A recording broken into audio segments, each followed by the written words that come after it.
So we are here with the mid-year freakout that everyone is doing. Okay, now you scared the cat.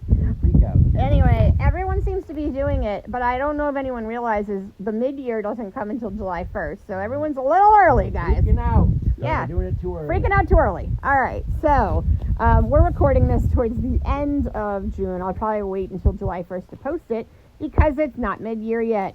Yeah. Anyway. Get a calendar, jerk. All right, so the first one. So this is basically just like a summary of the year so far.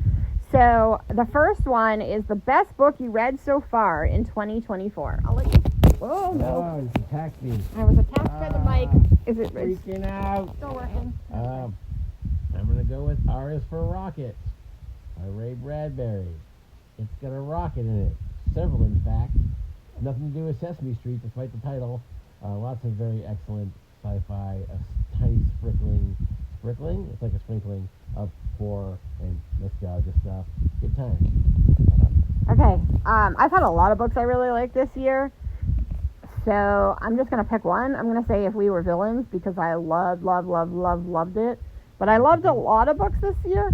Weirdly, like the last month has been rough. I haven't liked anything. So, but I have had a lot of 5 stars already so far this year. So I'm excited. You know, you have some slumps, but then you have some really good points. So I would say I definitely have multiple books I've liked. All right, best sequel you read in 2024.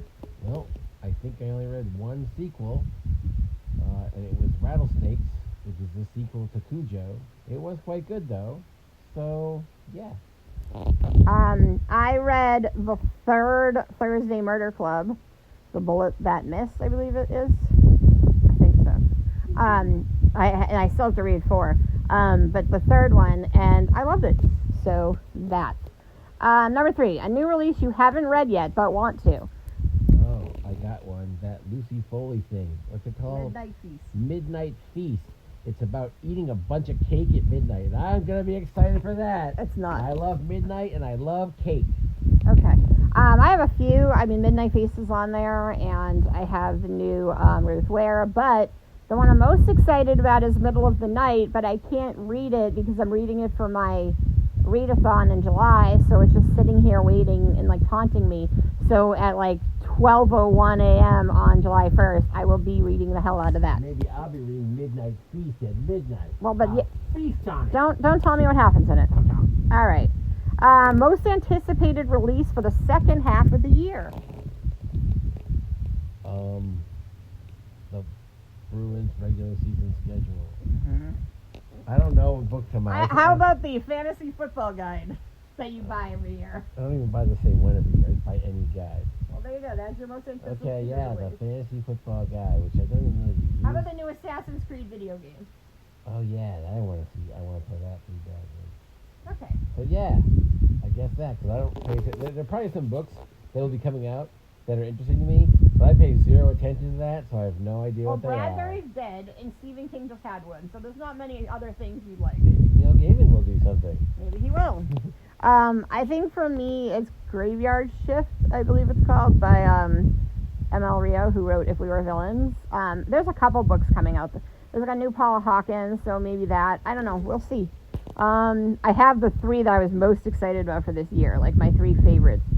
Alice Feeney, but hers doesn't come out till January, so like, Alice Feeney, you're messing with me. Come on, Feeney. All right. Number 5, the biggest disappointment you've read. Blackstone Chronicles. I bet you. Oh yeah, good point. Yeah, Blackstone Chronicles. I read that as part of our Hooch Challenge. And I was hyped up for that. I was like, oh, I've heard a lot about this John Saul guy. This is going to be great. And man, did that book blow. So slow, so boring, so redundant. The characters were dumb as hell. The cops were idiots. It was terrible. I would say, I'm trying to think of like what really disappointed me. I mean, a few things, but like, sometimes it's like, Probably your mom. it's hit or miss. Well, yeah, all the time. I'm gonna say, let's see. I'm gonna say First Lie Wins because it was super, super popular, and it like was on like Reese Witherspoon's like book club or something, and it was just terrible. Like it was just god awful, and I don't understand. And like it makes me sometimes think that like the world is like playing on kind of like psychological game with me and being like, isn't this book amazing? And I'm like, this is total crap. Why does everyone like it? So I hated it. So that was disappointing. Biggest surprise of the year.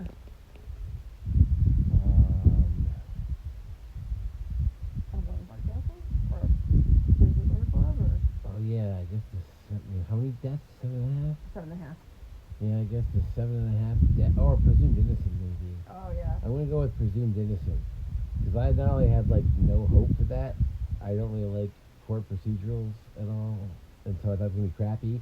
But not only was it really good, but it had multiple twists, the last of which I did not see coming, which would have been quite the surprise. Oh yeah, that show is on Apple TV now. We should watch it.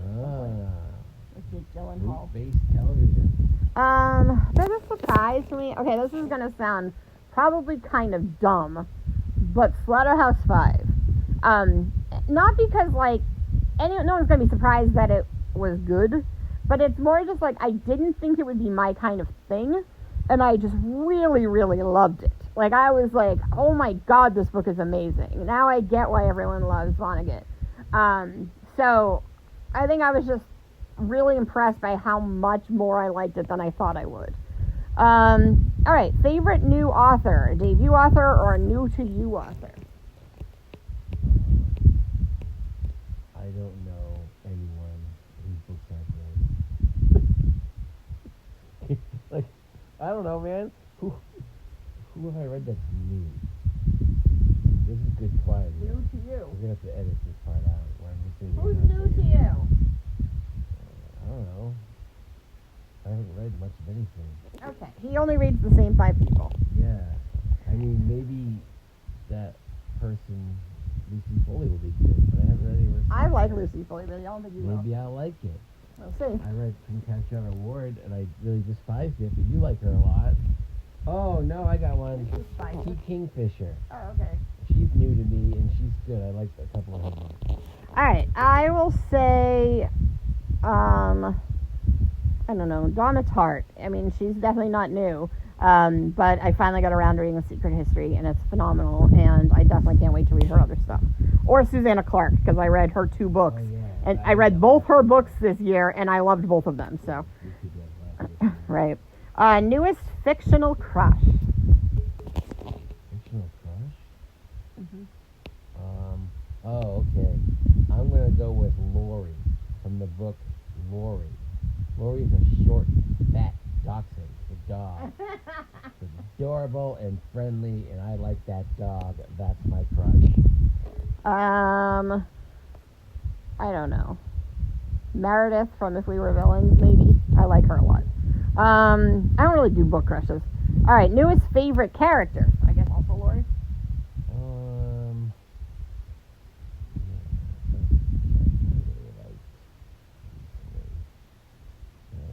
I'm gonna go with the same answer. Sure, give me that stubby little waddly dog.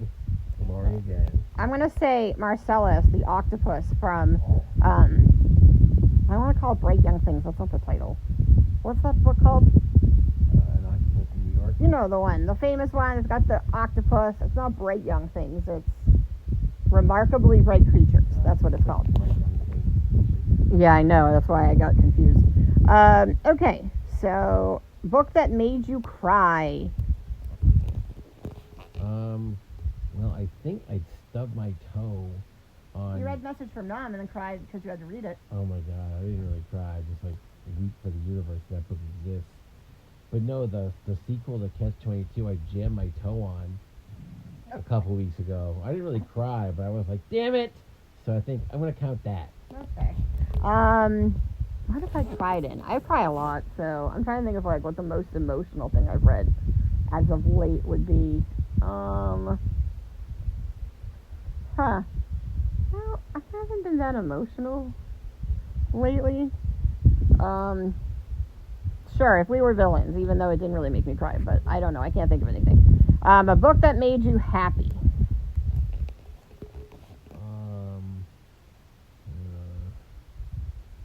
I guess I'll just, to reiterate the fact that I only read like 5 writers, I'm gonna go with Golden Apples of the Sun by Bradbury. Just because although there's lots of dark stories in there, there's a couple nice sort of nostalgia-y stories in there, and I always really like that. I'm going to say Remarkably Bright Creatures, or, oh, actually, for Happy, I'm going to go with Dungeons and Drama, because it was, like, everything you expect it to be. It's cheesy, it's adorable, and also Love and Gelato. I like, if it's, like, silly, cutesy, tropey YA romance, I tend to like it as long as it's done well, and both of them I thought were done well. They were, like, fun. But, like, Dungeons and Drama was, like, everything I needed. And, like, the whole time I'm reading it, I'm like, this is terribly written. Like, there's, like, everything structurally is awful. Everything's super tropey. And I don't care because it's about a musical theater girl and a guy who plays D&D and, like, forced proximity and fake dating and just everything. It's just so silly and nonsensical, and I loved it. And it made me very, very happy. So, all right, the most beautiful book you've bought so far this year or received? Beautiful book. I think I bought one book this year. You liked the darker book. You said the cover was cool. Oh, the alligator? Yeah. Yeah, I think that's the only book I bought this year. Okay. So I'm going to go with that. You like it darker. I'm going to say If We Were Villains because Sir Chong bought me a really nice edition. And it's very pretty. All right, and what books do you need to read by the end of the year? Well, I gotta read, not Leaves of Grass. What the hell is that thing? You make me read. House of Leaves. House of Leaves. I don't know what Leaves of Grass. Big difference. I know, I just couldn't tell. I gotta both of read them. House of Leaves. I gotta try to finish reading Sleeping Beauties. Maybe I'll try to read War and Peace. I don't know. There's some things I gotta read. I have to read a ton of books because I have a readathon coming up in July, and then I think there's going to be one in October, and I also just need to read a ton of books because I have like 1,000 books on my TBR on Goodreads. I own a bazillion books. My Kindle is full. It's not technically. I don't know if it gets full. I'm certainly trying to find out, but I mean, in terms of anything I have to read, I mean, I have a bunch of arcs I'm super behind on. So, yeah, I just need to read a ton of books. I don't have anything in particular, other than, like I said, the new Ruth Ware, the Midnight Feast, and the Riley Sager. Like, Riley Sager, Lucy Foley, and Ruth Ware. Those are, like, 3 of my go-to authors anyway, and so I want to read those. Oh, and then I still have 8 of my 24 for 24 to read, so I still have Watership Down is on there, Guns, Germs, and Steel, I have DMV, so I have some stuff on there, and then, yeah, I have 3 more for Sir Chonk, which is Moby Dick, finish Lord of the Rings, I'm like 2/3 of the way through The Two Towers, and Cavalier and Clay, so, yeah, I gotta read all that stuff, and then I also want to try to finish off a bunch of my challenges and stuff. So, yeah, that's where we're at. Yay, not freaking out. Okay.